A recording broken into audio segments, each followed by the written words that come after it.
아침 햇살 129. 한미 정상회담 전후 미국 태도에서 주목되는 점. 첫 번째. 5월 21일 한미 정상회담이 열렸습니다. 문재인 정부와 민주당은 한미 정상회담이 성공적이었다고 평가합니다.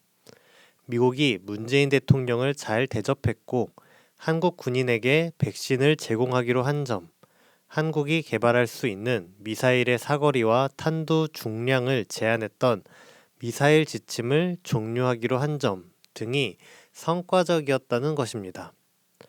그러나 한미 정상회담을 성공이라고 보기엔 무리가 있습니다. 국민은 한미 정상회담에서 한반도의 평화, 번영, 통일에 유리한 환경을 만들고 나라의 자주, 자결을 실현하기를 바랬습니다.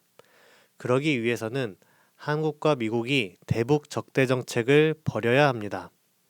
대북 적대 정책을 폐기하는 것이 미국과의 외교에서 가장 중요한 과제입니다.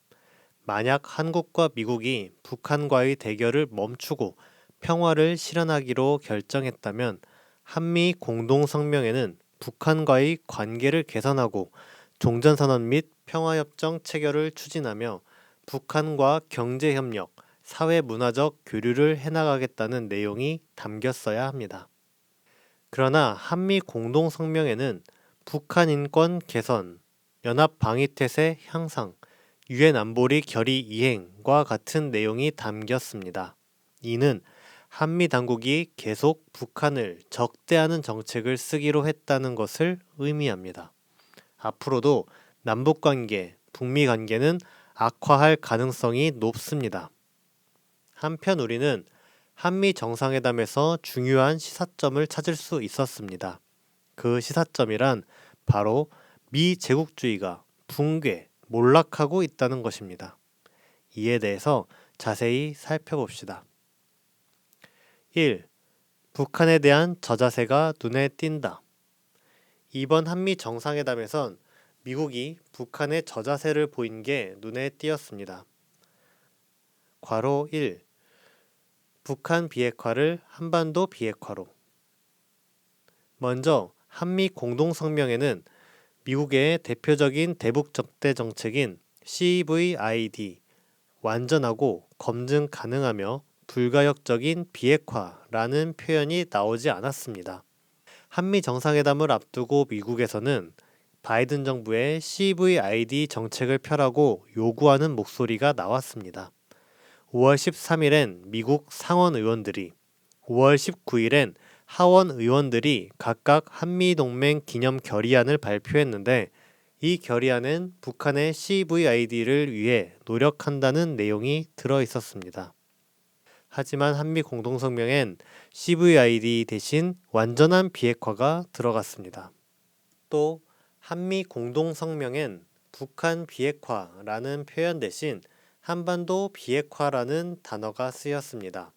북한 비핵화는 북한의 핵 포기를 일방적으로 강요하는 표현입니다.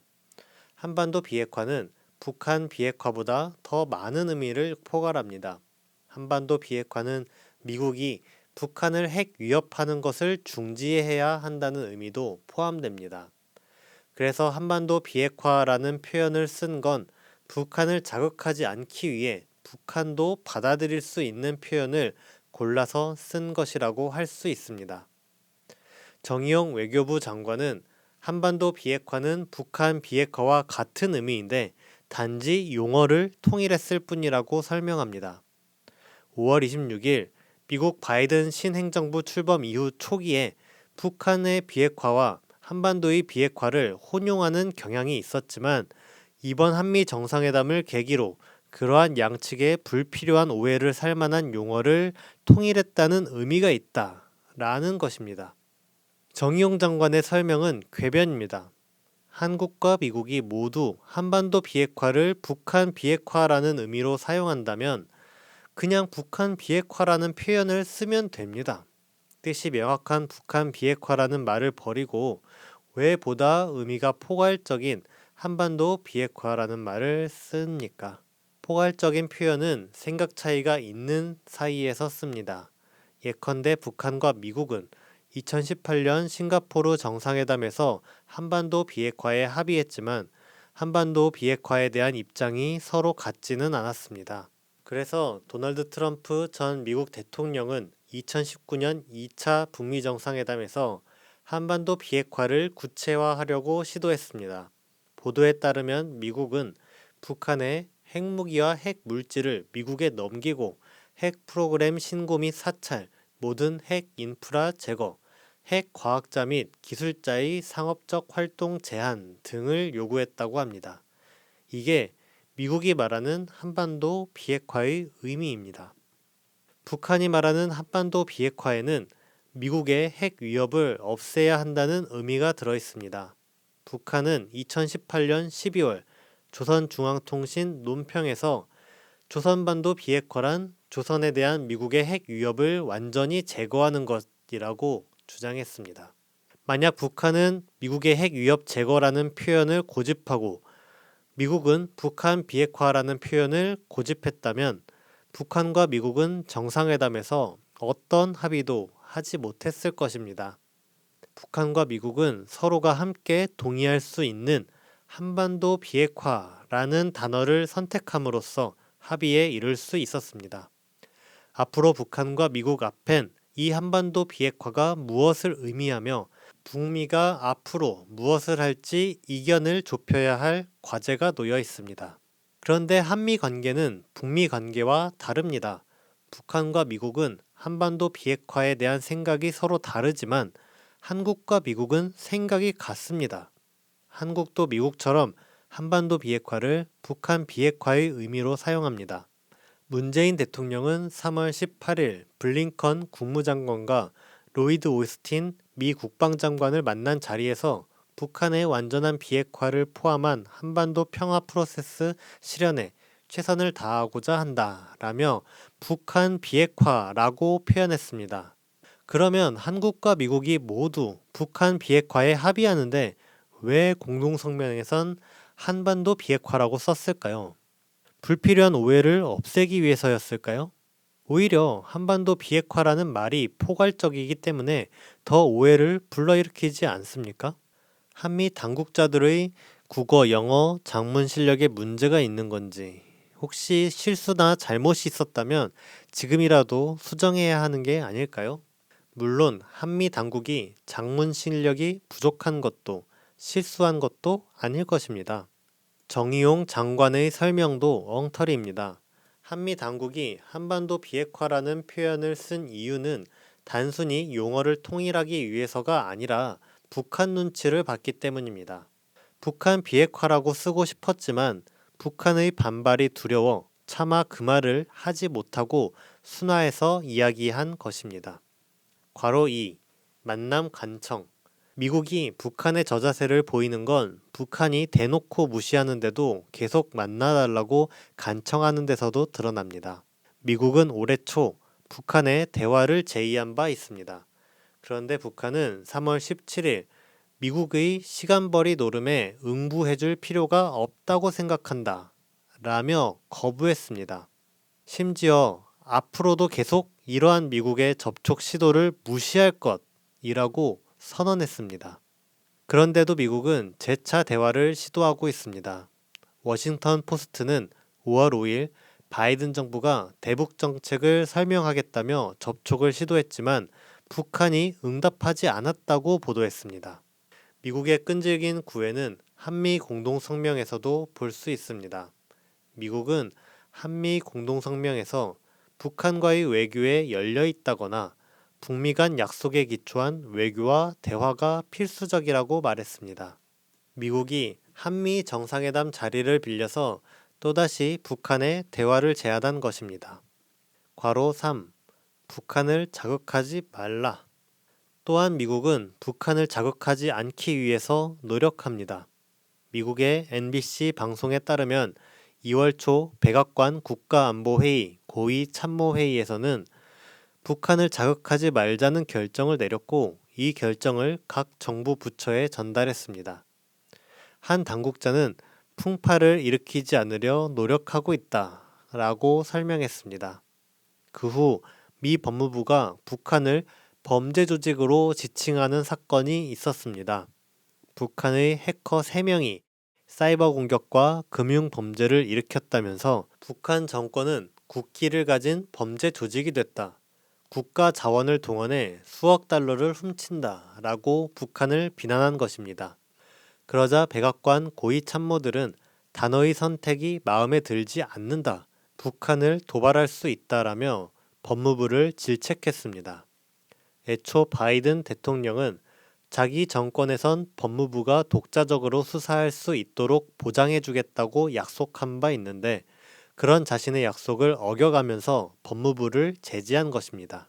바이든 정부는 북한을 자극하지 말라라는 기조에 맞게 3월 16일 김여정 조선노동당 중앙위원회 부부장이 바이든 정부를 비난했을 때에도 저자세를 보였습니다.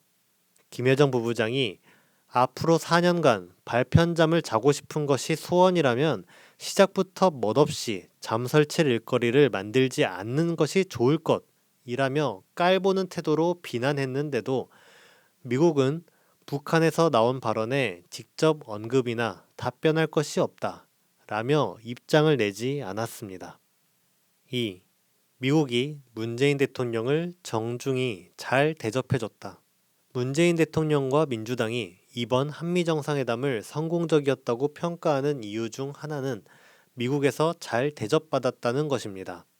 문재인 대통령은 더할 나위 없는 대접을 받았다 라고 했습니다. 한미 정상회담에선 단독회담, 소인수회담, 확대회담이 진행됐습니다. 애초 정상회담은 1시간 동안 진행될 계획이었지만 예정 시간을 넘겨 2시간 51분 동안 이어졌습니다. 문재인 대통령과 바이든 대통령은 원형 탁자에 앉아 오찬과 함께 단독회담을 진행했습니다. 바이든 대통령은 문재인 대통령에게 크랩 케이크, 게살을 주 재료로 한 미국의 해산물 요리인데요.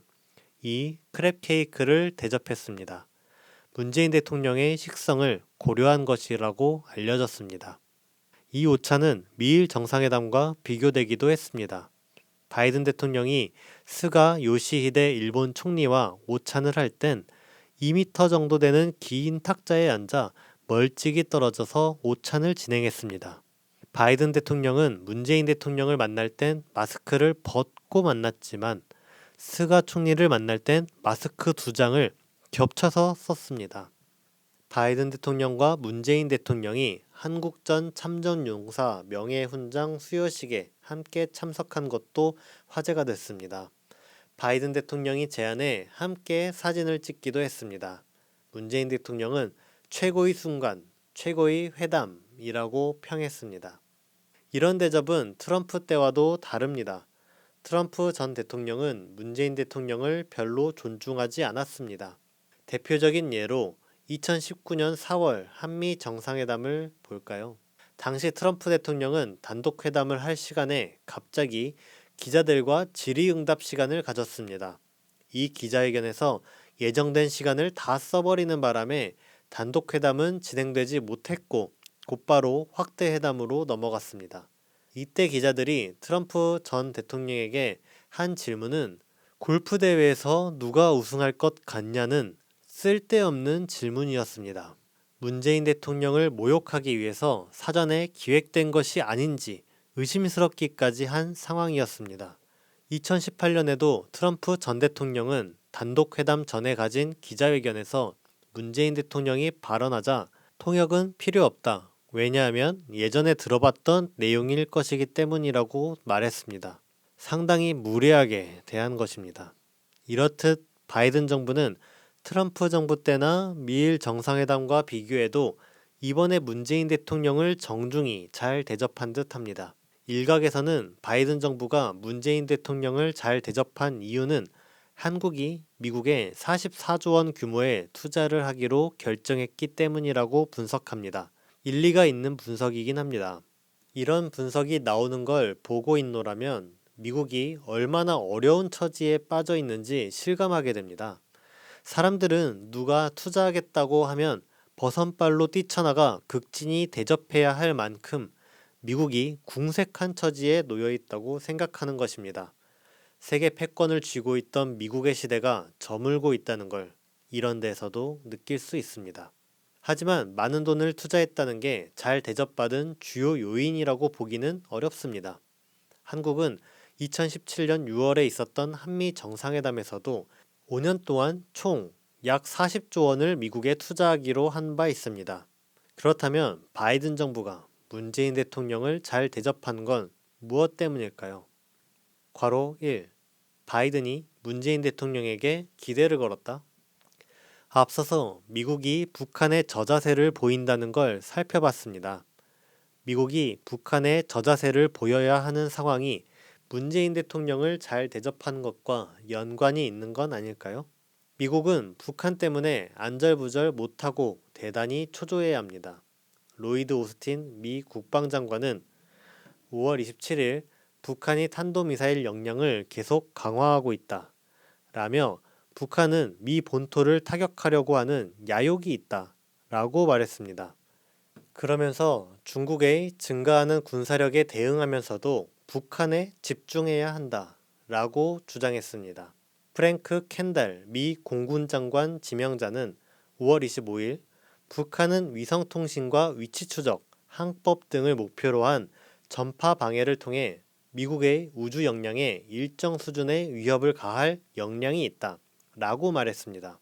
한마디로 미국은 북한이 미 본토를 공격할 야심에 불타 핵무력 역량을 계속 강화하고 있고 전파 공격까지 할 수 있어 매우 위험하다는 것입니다. 이런 걸 보면 미국이 피해망상증을 앓고 있는 게 아닌지 의심됩니다. 피해망상이란 어떤 사람이 자기를 괴롭히고 고통과 피해를 주고 있다는 생각에 집착하는 증상입니다. 피해망상증이 일으킨 유명한 사건이 있습니다. 1988년에 MBC 뉴스 데스크 도중 한 사람이 난입해 "귀 속에 도청장치가 들어있습니다, 여러분" 이라고 외치는 방송사고가 일어난 것입니다. 이 사람은 생방송 난입 사건 외에도 자기 귀에 도청장치가 있다는 걸 경찰이 은폐하고 있다며 수차례 알몸 시위를 벌이기도 했습니다. 미국의 행태가 이 피해망상증과 비슷합니다. 미국은 북한이 언젠간 자신을 공격할 것이라고 믿고 공포에 질려 있습니다. 밥 우드워드가 쓴 책 경로를 보면 매티스 전 국방장관은 장관 제임시 북한이 언제 미사일을 발사할지 몰라 군복을 입은 채로 잠을 잤다고 합니다. 미국이 피해망상증을 앓고 있다는 관점으로 보면 미국의 행보가 이해됩니다.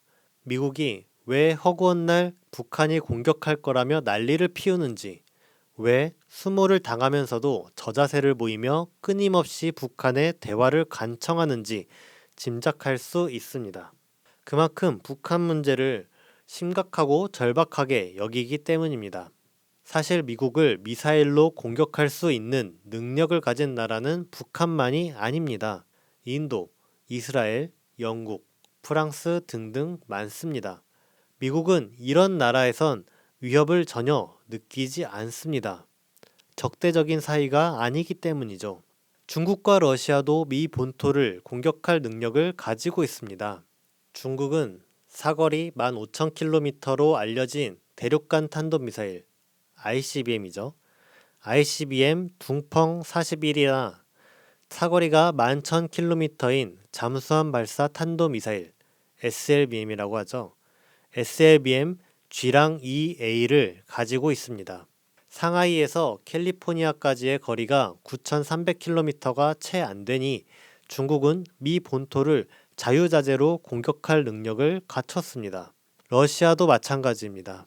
러시아는 차세대 ICBM인 RS-28 사르맛 시험 발사를 앞두고 있습니다. 이 미사일의 사거리는 18,000km나 됩니다. 또 사거리 10,000km인 SLBM RSM-56 불라바도 가지고 있습니다. 이 밖에도 러시아에는 미국 본토를 타격할 무기가 부지기수입니다. 미국은 중국과 러시아와 군사 대결을 벌이기도 하지만 중국과 러시아가 미 본토를 공격할지 몰라 위기의식을 느낀다는 식으로 말한 적은 없습니다.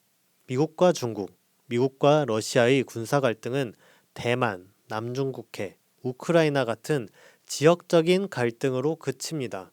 그런데 북한과의 갈등은 다릅니다. 미국이 걱정하는 건 한반도나 동북아에서의 군사 충돌이 아닙니다. 미국은 북한으로부터 미 본토를 공격당할 수 있다고 여깁니다. 미국이 본토를 공격당하지 않기 위해 전전긍긍하며 대하는 나라는 북한이 유일합니다. 만약 북한과의 군사 갈등을 중국이나 러시아처럼 지역적인 부분으로 줄일 수 있다면 미국으로선 걱정을 한결 덜게 될 것입니다. 이런 상황에서 미국이 북한을 막는 방법은 무엇이 있겠습니까? 첫째는 미국이 북한을 압도하는 군사력이 있으면 됩니다. 그러면 북한이 뭘 하든 족족 제압할 수 있습니다. 미국은 북한이 ICBM과 핵무기를 개발하기 전에는 북한 문제에 집중해야 한다는 식으로까지 말하지는 않았습니다. 그런데 지금은 미국이 피해 망상에 빠질 만큼 위협을 느끼는 걸 보면 자기 힘으로 북한을 제압할 수 없는 듯 보입니다. 둘째, 미국이 프랑스나 영국에게 핵 공격을 당할까봐 걱정하지 않는 것처럼 북한과의 관계를 좋게 발전시키면 됩니다. 프랑스나 영국처럼 되는 것까진 아니더라도 중국이나 러시아 정도의 관계만 쌓아도 됩니다. 미국을 상대로 싸우면 북한도 피해를 볼 수 있죠. 하지만 그렇더라도 싸워 결판을 보겠다고 할 정도로 북미 관계가 적대적입니다. 적대 관계가 어느 정도 해소되면 북한이 굳이 피해를 감수해 가면서까지 미 본토를 공격하겠다고 나설 이유가 없습니다. 관계를 발전시키는 게 그렇게 어려운 것도 아닙니다. 수교를 맺으면 되죠. 미국이 중국이나 러시아와 정치, 군사, 경제, 사회, 문화적으로 충돌을 겪기도 하지만 그렇다고 수교를 단절한 채 살아가진 않습니다. 자유왕래도 하며 교류도 합니다. 미국은 북한과도 그렇게 지내면 됩니다. 꼭 북한을 하나부터 열까지 다 이해하고 받아들여야만 관계를 개선할 수 있는 게 아닙니다. 그런데 미국은 유독 북한만큼은 절대로 인정하지 않고 완전히 전복하려 합니다. 한국 전쟁도 종전선언이나 평화협정을 회피하며 전쟁 상태를 끝내지 않고 있습니다. 경제적, 사회 문화적으로도 철저히 차단합니다. 이렇게 철두철미 북한을 적대하니 미국이 북한에게 언제 공격당해도 이상하지 않을 만큼 관계가 악화한 것입니다. 북미 관계를 이 정도로 악화한 건 누구입니까? 북한은 미국을 향해 끊임없이 수교를 맺고 평화협정을 체결하며 제재 해제하고 경제, 사회문화 교류를 하자고 주장했습니다. 그런데 이를 거부하면서 적대적인 체제를 유지하는 건 미국입니다. 그래서 북한은 미국을 증오하게 됐습니다. 김여정 부부장의 전언에 따르면 2019년 6월 30일 김정은 국무위원장은 트럼프 전 대통령을 만나 미국이 우리에게 강요해온 고통이 미국을 반대하는 증오로 변했으며 우리는 그 증오를 가지고 우리 식대로 살아나갈 것임을 천명했다고 합니다. 그러다 보니 북한은 미국을 제압하고 압도하려 합니다. 김정은 국무위원장은 8차 당대회 사업총화 보고에서 최대의 주적인 미국을 제압하고 굴복시키겠다고 말했습니다. 리병철 조선노동당 중앙위원회 비서는 3월 26일 미국의 군사적 위협을 미 본토에서 제압할 수 있는 당당한 자위적 권리를 가져야 한다 라며 가장 철저하고 압도적인 군사력을 키워나갈 것이다 라고 천명했습니다. 북한이 미국을 압도하고 제압하려 드는 상황은 사실상 미국이 만든 것과 다름없습니다. 그래놓고 스스로 불안해하는 꼴입니다. 이런 위기를 완화하려면 미국이 북한을 적대하는 걸 중단하면 됩니다. 한미연합훈련부터 중단하고 대북제재를 완화하는 등 관계를 개선하는 행동을 보여야 합니다. 그런데 한미 정상회담에서 보듯 미국은 변함없이 북한을 적대합니다. 그러면 미국은 위협에서 벗어날 수 없습니다. 미국이 대북 적대 정책을 펴면 부메랑처럼 자기에게 돌아옵니다. 셋째, 미국이 북한과의 대화를 계속 유지하면 그나마 상황은 안정됩니다. 대화가 이어지면 북한이 미 본토를 공격할 가능성이 현저히 줄어들기 때문입니다. 이 방책을 쓴 게 바로 트럼프입니다. 트럼프 전 대통령은 틈만 나면 김정은 국무위원장과 좋은 관계라는 걸 강조했습니다. 트럼프 대통령은 핵심은 내가 김정은 국무위원장과 매우 좋은 관계를 갖고 있다는 것이라며 우리는 아무것도 하지 않았다. 우리는 제재를 유지하고 있고 북한과 전쟁을 하지 않고 있다. 라고 밝혔습니다. 아무것도 하지 않고 전쟁을 막았다며 자랑한 것입니다. 바이든 대통령이 북한에 자꾸 대화를 요청하는 것도 바로 트럼프처럼 하고 싶어서입니다. 그런데 북한에서 받아들여야 진도를 나가볼 텐데 그럴 기미가 없습니다. 그러니 이 작전도 실패입니다. 넷째, 미국은 북한을 압박하기 위해 전통적으로 중국을 이용했습니다. 중국은 북한과 국경을 맞대고 있는 북한의 최대 교역국입니다. 그래서 미국은 북한을 압박하기 위해 중국의 대북제재 동참을 촉구해 왔습니다. 트럼프 전 대통령은 2017년 12월 중국이 북한 문제에 있어 우리를 돕지 않는다면 내가 항상 하고 싶다고 말해왔던 일들을 정말로 하게 될 것이라고 말한 적이 있습니다. 중국이 북한 압박에 동참하면 경제전쟁을 하지 않을 수 있다고 제안한 것입니다. 중국은 이런 상황을 역으로 이용하기도 했습니다.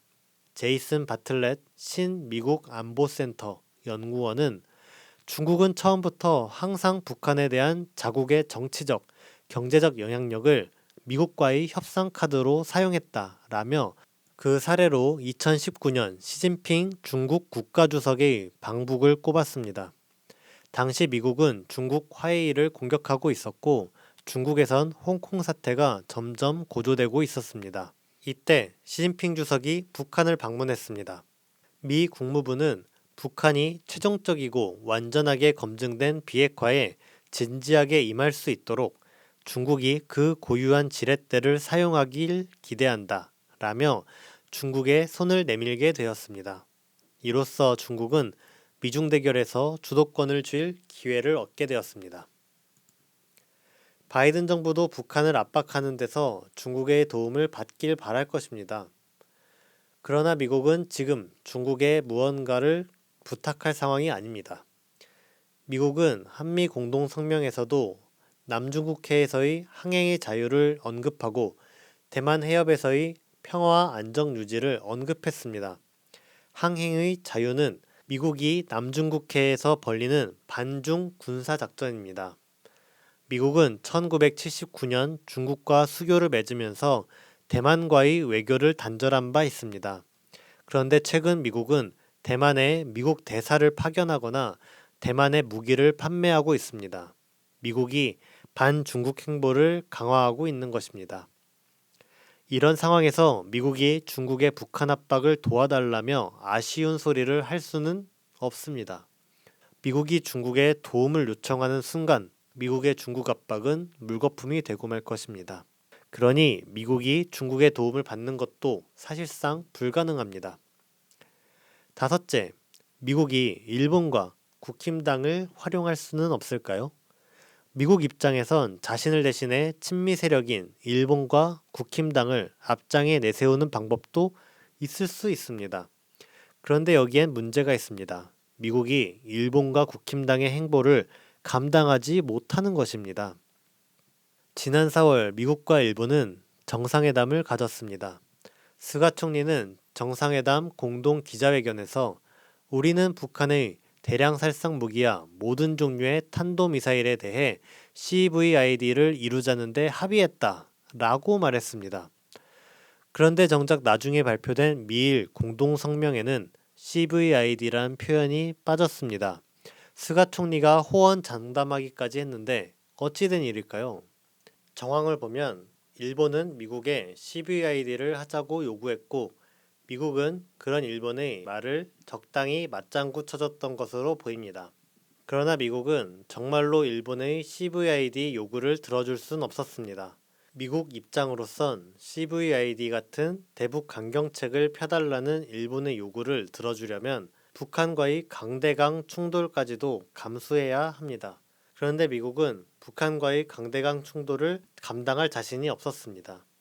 애초에 미국이 북한과 강경 대결을 할 자신이 있었다면 북한의 대화를 간청하는 등 저자세를 보이지도 않았을 것입니다. 그러니 미의 공동성명에는 CVID가 빠지게 된 것 같습니다. 결국 미국은 일본이 하자는 대로 할 수가 없었습니다. 국힘당도 대북 강경책 일변도인 사람들입니다. 이런 국힘당을 내세웠다가 북한과 충돌이라도 빚는 날에는 역시 미국이 감당할 수 없게 됩니다. 국힘당 관련해선 최근 이상한 일이 있었습니다. 문재인 대통령이 여야 5당 대표를 모아 한미 정상회담 결과를 설명하는 자리를 가졌습니다. 그런데 이 자리에서 문재인 대통령이 김기현 국힘당 원내대표의 팔을 툭툭 쳤고 이에 김기현 원내대표가 발끈하는 사건이 일어났습니다. 대체 무슨 일이 있었던 것일까요? 이철희 청와대 정무수석은 사건의 전말을 김기현 원내대표가 계속 트럼프와 바이든 대통령을 비교하면서 바이든 대통령은 얼굴은 웃지만 뒤로는 많은 것을 익속을 챙기는 사람이라고 연이어서 이야기를 하더라라며 문재인 대통령이 외국 정상을 속된 말로 까는데 동조할 수도 없고 제1야당 대표가 얘기하는데 외면할 수도 없으니 난처해하다가 어깨를 툭 건드리면서 그만하라는 제스처를 한 것이라고 설명했습니다. 김기현 원내대표의 해명도 비슷했습니다. 문재인 대통령이 티타임 때 미국에서 굉장히 예우를 잘해주더라고 하기에 바이든이 원래 상대방 띄워놓고 뒤로 빼간다고 했더니 멋쩍은 웃음을 지으면서 왼손으로 내 오른팔을 툭툭 쳤다라는 것입니다. 여기서 의아한 점은 김기현 원내대표의 언행입니다.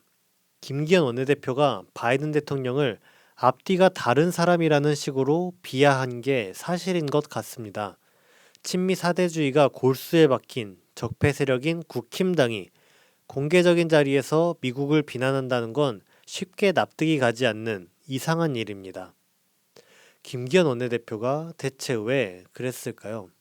정확한 내막을 알 순 없지만 추측이 가는 건 있습니다. 최근 황교안 전 미래통합당 대표가 7박 9일 일정으로 미국을 방문한 적이 있습니다. 그때 황교안이 미국에 무엇인가를 요청했던 게 아닐까요? 아마도 CVID를 해한다거나 대북 전단 금지법 폐지를 논의해달라는 등의 요구사항이었을 것입니다. 미국은 황교안의 요청에 알겠다고 선뜻 수락했던 것 같습니다. 그런데 나중에 뚜껑을 열어보니 정작 정상회담에서는 국힘당의 요구사항들이 언급되지 않았습니다. 국힘당 입장에선 바이든을 믿었다가 뒤통수를 맞은 셈입니다.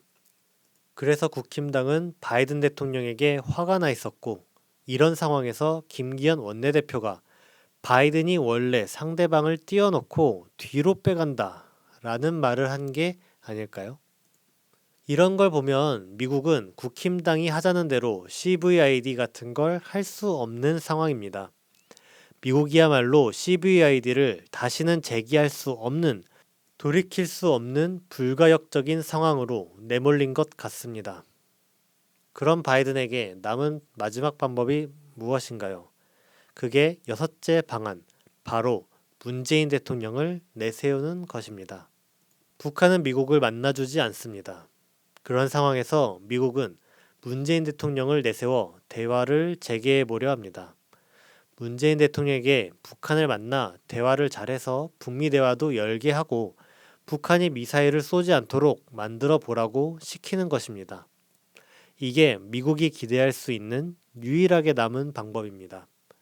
사실 문재인 대통령도 현재 남북 대화를 재개하지 못하고 있기 때문에 썩 믿음이 가는 건 아니지만 그래도 대화로 긴장을 완화하기 위해 내세울 사람은 문재인 대통령밖에 없습니다.